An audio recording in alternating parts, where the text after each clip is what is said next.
Hello everyone, I'm back here with the second chapter of Graham's The Intelligent Investor. In this chapter, he talks about how inflation goes hiding, particularly while we invest, but which is a taxing component. I would consider this chapter as the most difficult and time consuming one to grasp the underlying concepts he explains. I am attempting to just keep it simple. Before moving on to the actual topic, I would like to throw this question to all. Say your workplace boss offers you two options. First one is you will be entitled for 2% increment, but you have to take up a project in Poland where the expected inflation is about 4%, whereas there will be a pay cut of 1% if it were Finland where the inflation is about 1%. Post your comments about your pick.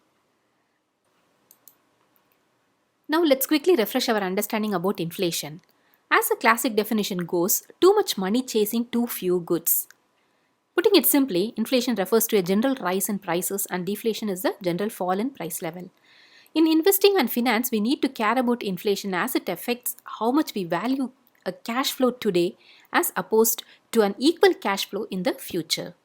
In other words, if I could purchase this basket of vegetables for 100 rupees today, but after a year or so, if I can do only part of this basket with the same 100 rupees, it is inflation. And how is this quantified? There are many ways to measure inflation. The Consumer Price Index CPI is considered as one of the most commonly quoted and preeminent gauges, which measures a periodic change in price of a basket of goods and services across different categories, and every country has its own list of goods and services, all of which account for high proportion of the general population spending. The other two factors are PPI and GDP deflator. PPI is Producer Price Index, meaning change in the prices received by producers of goods and services, whereas GDP deflator is calculated from nominal and real gap growth numbers, focused on price change in all goods and services. To put things in perspective, Graham has given the historical inflation rate data in US over past few decades, and I am showing here for both US and India.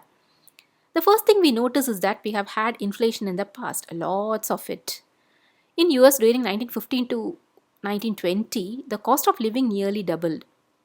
In 1965 to 1970, there has been an average of 15% inflation. In between, there are 3 periods of decline and 6 of advances at varying rates. Similar such patterns is observed in India as well. So if one has to look how these inflation rates impacted the investment based on your ingredients, that is, should our basket have just high grade bonds or an all stock program or a part stock part bond program? Graham is cautioning that there is a general perception that stocks have better protection quotient against inflation in comparison to the bond.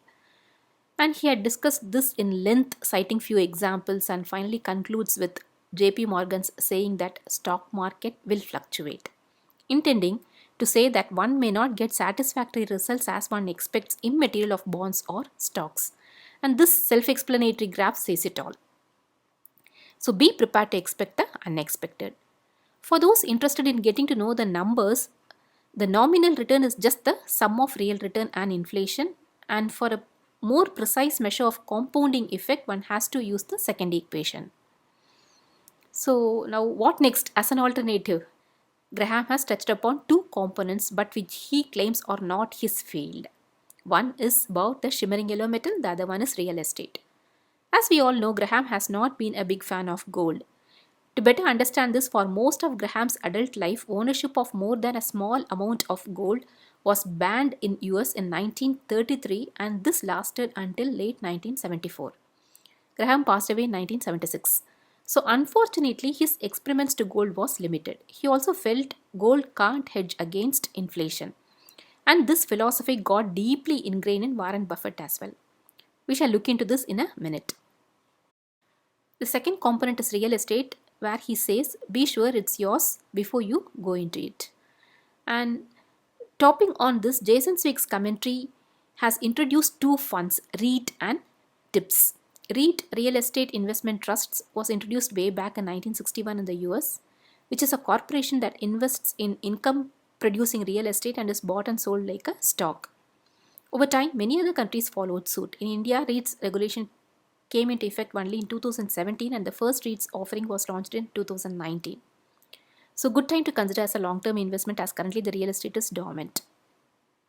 TIPS is a treasury government bond first issued in 1997 that is indexed to an inflationary gauge to protect investors from the financial loss and decline in the purchasing power of their money.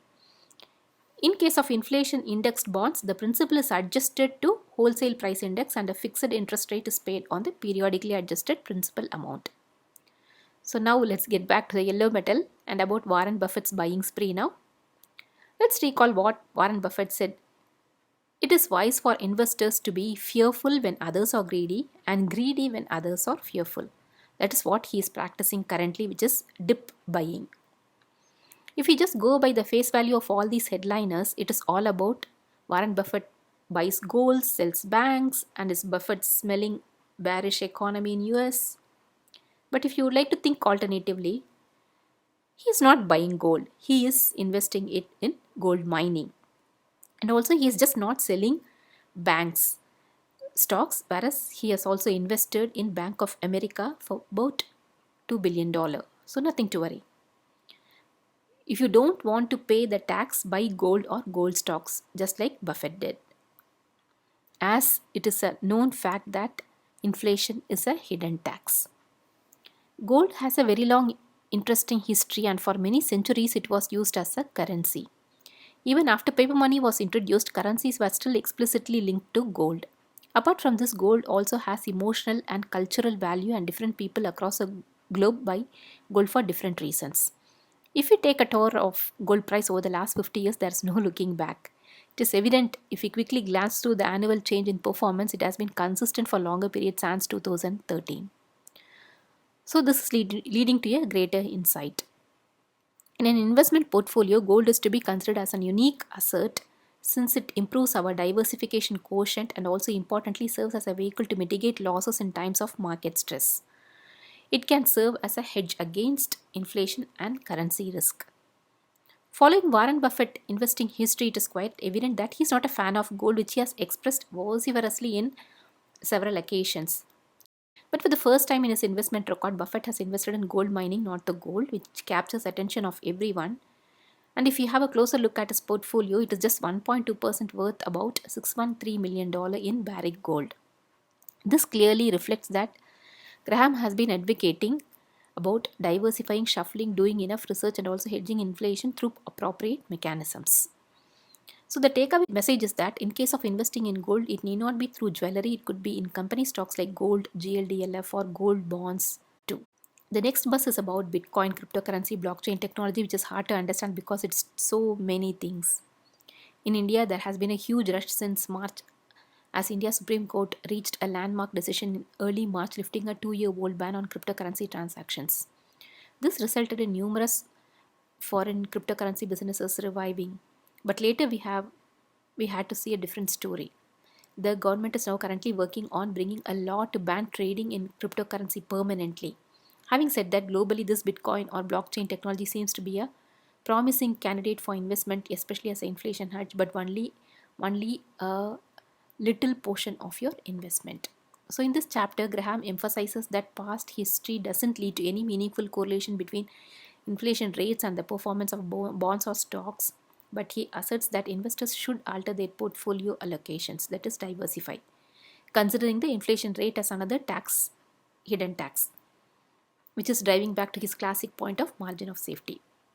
So what we learn from Graham's wisdom and Warren Buffett's strategy: an intelligent investor who is concerned about inflation should keep his or her basket with appropriate proportion of high quality bonds, performing company stocks, just to name Amazon, Google, Alphabet, Facebook, Netflix, Microsoft, reads tips, and now adding to it little more on gold and tiny little amount on bitcoins. So revisiting Buffett's dip buying, watch out if there is any drop in any of the above segments, fill it, shut it and forget it. Thanks for watching. See you in the next chapter. Happy investing.